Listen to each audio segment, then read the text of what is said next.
Morning dear students. कल हम लोगों ने फील्ड इवेंट का जंपिंग इवेंट्स को समझा। आज थ्रोइंग इवेंट्स को समझेंगे कि उसमें कौन से इवेंट आते हैं। थ्रोइंग इवेंट्स में 4 मान्य थ्रोज होते हैं: डिस्कस, शॉट पुट, जैवलिन और हैमर। डिस्कस थ्रो एक ट्रैक एंड फील्ड इवेंट है जिसमें एक एथलीट एक डिस्क फेंकता है।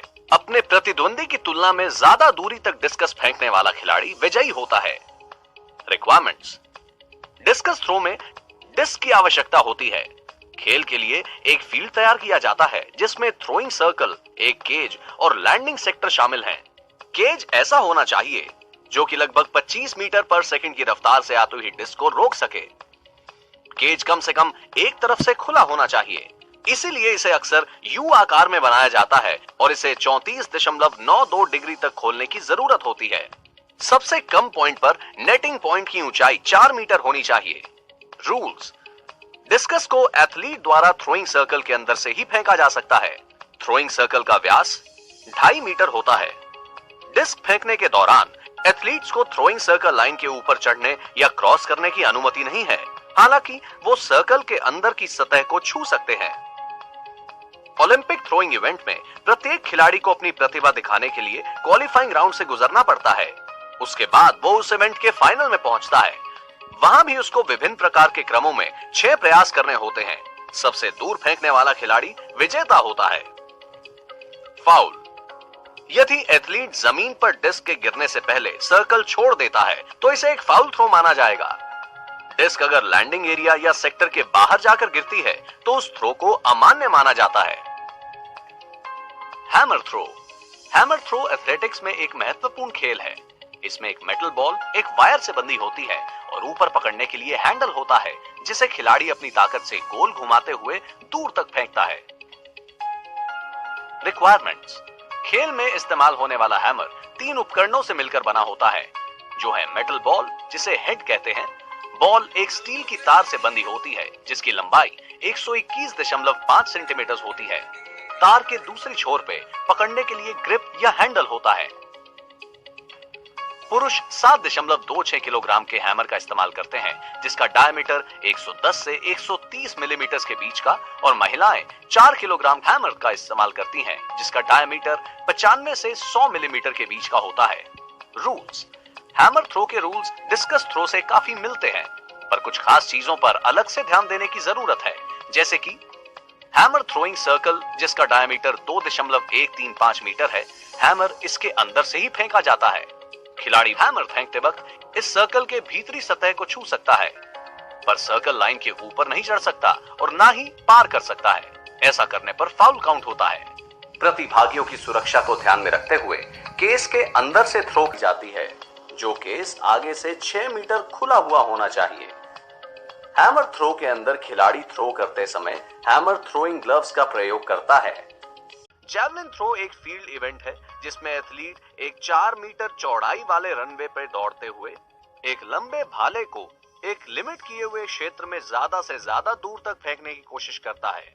रिक्वायरमेंट्स: रनवे कम से कम 30 मीटर लंबा होना चाहिए और इसकी चौड़ाई 4 मीटर होनी चाहिए। रनवे के अंत में एक आर्च के आकार में फाउल लाइन होती है जिसकी चौड़ाई 7 सेंटीमीटर होती है। उसको स्क्रैच लाइन बोलते हैं। खेल में इस्तेमाल किए जाने वाला जैवलिन, इसके मुख्यतः 3 भाग होते हैं: मेटल से बना हुआ टिप या नुकीला भाग, लकड़ी या मेटल का बना हुआ शाफ्ट पाइप, बीच में धागे से बनी हुई ग्रिप होती है जो कि शाफ्ट के डायमीटर से 0.31 इंच ज्यादा हो सकती है। जैवलिन थ्रो में सेक्टर एंगल 28.96 डिग्री का होता है। जैवलिन की लंबाई पुरुषों के लिए 2.60 मीटर से 2.70 मीटर और वजन 800 ग्राम, अथवा महिलाओं के लिए जैवलिन की लंबाई 2.20 मीटर से 2.30 मीटर और वजन 600 ग्राम का होता है। रूल्स: खेलने के नियम। एथलीट को अपने कंधे के ऊपर से एक हाथ से कॉर्ड ग्रिप पे जैवलिन को पकड़कर फेंकना होता है। किसी प्रकार के ग्लव्स पहनने की अनुमति नहीं होती। अगर उंगलियों पे चोट हो तो टेप लगाने की अनुमति दी जा सकती है। जब तक जैवलिन हवा में होता है तब तक खिलाड़ी ना तो पीछे मुड़ सकता है और ना ही रनवे छोड़ सकता है। वैलिड डिस्टेंस मेजर करने के लिए एथलीट के जेवलिन सेक्टर एंगल के अंदर टिप करना जरूरी होता है। जेवलिन का नुकीला भाग जमीन पे पहले ना टच होने की स्थिति में फाउल काउंट होता है। शॉट पुट को भारी धातु के गोलाकार वस्तु के साथ खेला जाता है, जिसे शॉट भी बोलते हैं। इसका उद्देश्य शॉट पुट को जितना संभव हो सके दूर तक फेंकना होता है।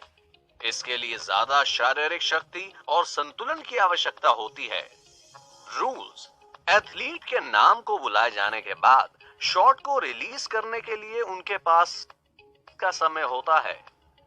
शॉट को गर्दन के करीब कंधे के ऊपर रखते हैं, इस प्रकार कि थ्रो में शॉट को पुट किया जाता है। अगर रिलीज से पहले शॉट प्लेस से हट जाता है तो फाउल दिया जाता है। शॉट को इसी पोजीशन में शॉट रिलीज करने तक रखा जाता है। इस क्रिया में कोई पैडिंग या अतिरिक्त उपकरण की आवश्यकता नहीं होती है। शॉट को कंधे के ऊपर से एक हाथ से फेंका जाता है। हर प्रतियोगिता में आमतौर पर 3 प्रारंभिक राउंड्स होते हैं, जिसके रिजल्ट्स के आधार पर खिलाड़ी फाइनल राउंड में पहुंचता है। फाइनल में 3 और राउंड्स होते हैं और जिस खिलाड़ी ने अपने शॉट के द्वारा सबसे ज्यादा दूरी तय करी होती है, वो विजेता घोषित किया जाता है। शॉट को आधिकारिक क्षेत्र 34.92 डिग्री में गिरने पे ही पॉइंट्स मिलते हैं। खिलाड़ी को सर्कल के पीछे से ही बाहर निकलना होता है।